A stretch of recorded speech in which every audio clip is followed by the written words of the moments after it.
God our Father and our Lord Jesus Christ. Amen. Several years ago, Dave and I had the opportunity to take an adventure. We had just been dating for a year, and we had the opportunity that a friend presented to go to Peru for a few weeks to travel around and see Machu Picchu. Being the impetuous 22-year-olds that we were, we said, sounds like a great idea. And we grabbed our backpacks, packed them full of clothes, and off we went to Peru. It was the first time that we had been out of the country without our parents or without kind of a study abroad net around us, traveling to another country. When we arrived in Peru, we went to the capital of Lima, which, if you haven't been there, is this really dusty town next to the Pacific Ocean. It's very arid and dry and hot.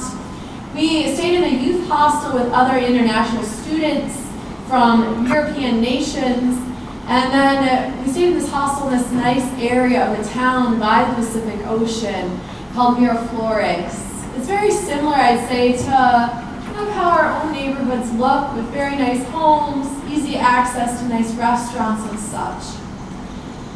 David and I decided one day to venture forward to the local marketplace.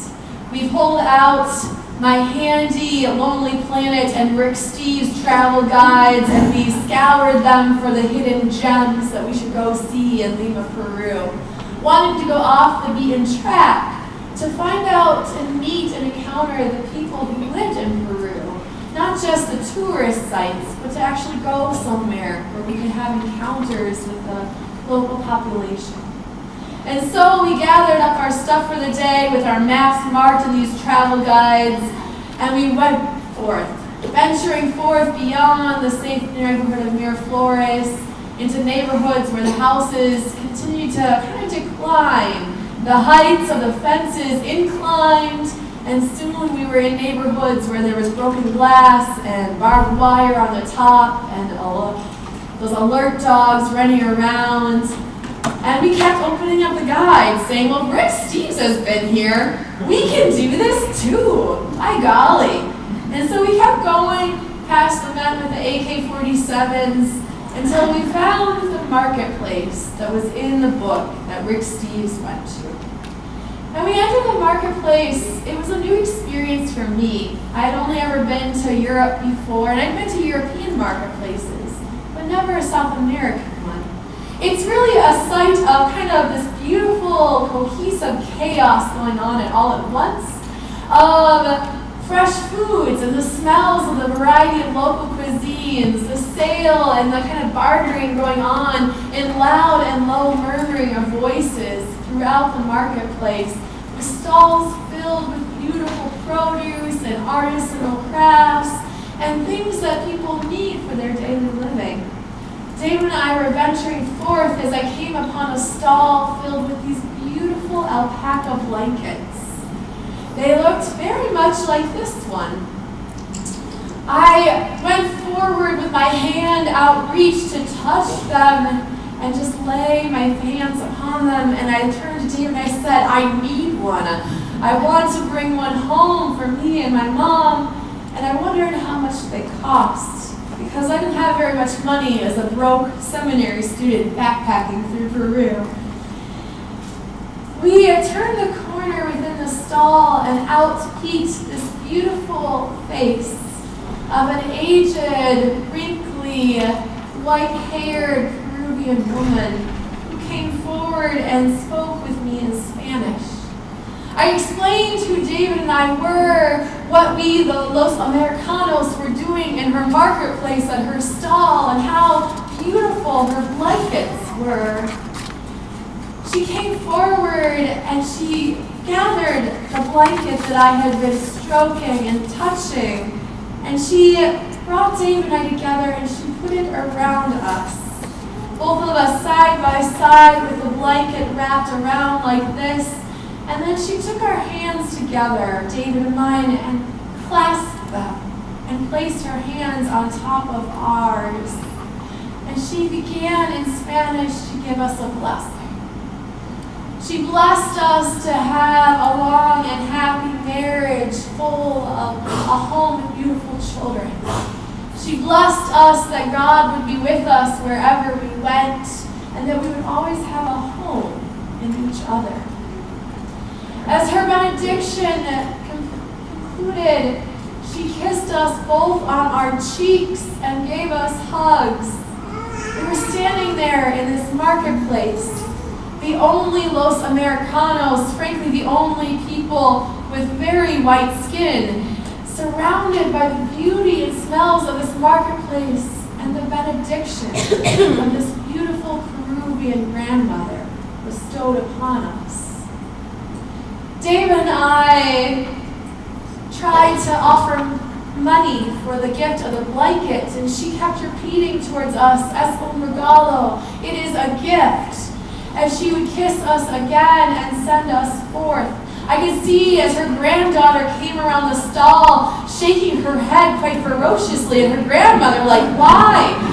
These are suckers right here in our marketplace. We can gouge them for more money. Like, why would you give them this gift of this blanket?" And she just put her hand up towards her granddaughter and repeated, "Es un regalo," it is a gift. And so Dave and I left that marketplace that day with this beautiful blanket as a reminder of this blessing we received from an unexpected person when we were foreigners in an unexpected place, traveling through a country far from our own, far from our home, without our own kin nearby to help us if we needed it. And yet God was present in the beauty and thoughtfulness of this Peruvian woman. As Dave and I continued our trip around Peru, we ended up at Machu Picchu. We took part of the hike through the mountains to Machu Picchu, and we took the train home. But on our way home, we ended up having an unexpected experience happen that is quite frequent in Peru. A mudslide wiped away the tracks between the train, between where we were in Machu Picchu and Cusco, the city below in the Sacred Valley. We ended up being exceedingly lucky that the train was delayed, because if it had been on time, we and all the other people, including the local villagers who take that to get in between the city and the town, would have been swept away in the mudslide too. Because the train was delayed so long, we ended up having to sleep in the train station.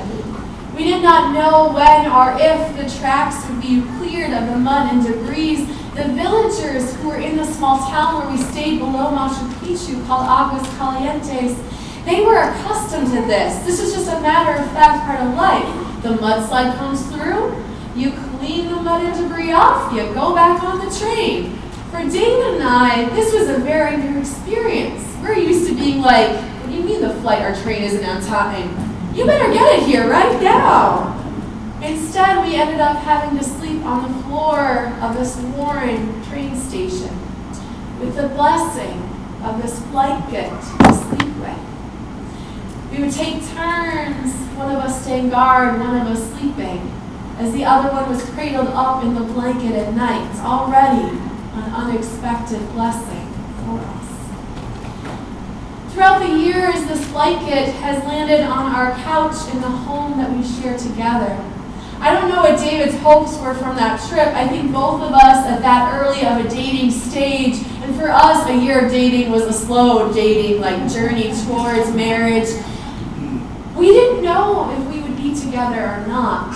This blessing was very unexpected, but it had hopefulness embedded in it. It's a hopefulness that I took home with me, knowing that if we survived 3 weeks together in Peru, we could probably handle a life together, right?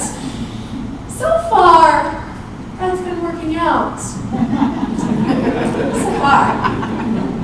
David and I brought this blanket home, trading it off between our two residences until the day in which we were able to place it on our couch in our home that we shared together. It seemed like a part of this blessing was coming true, that yes, we were to be married finally, as this Peruvian grandmother had blessed us with years before. And then the other part of the dream, it seemed like it was going to come true so easily. That of course God's blessing for something we most desired would be realized. As many of you know, because I've spoken so publicly about it, the journey towards parenthood was not an easy one for David or I. It's not one that was guaranteed. After we experienced miscarriage after miscarriage, this is the blanket that I would wrap myself up in. I would wonder as I wept, where is God now?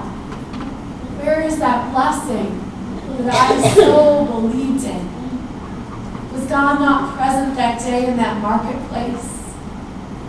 Why are my dreams not coming true?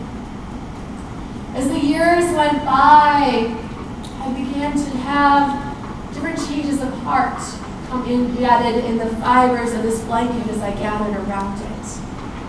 The reminder, much like in our scripture today, that God does not cause calamity in our lives, that God does not desire heartbreak in our lives, that God does want the best for us because God loves us so much, and that God has a way of working in the midst of tragedy, and that new life and blessings keep coming, even when the ones we most wanted may not be realized. In our scripture today, Naomi is the woman who has lost her husband and her sons.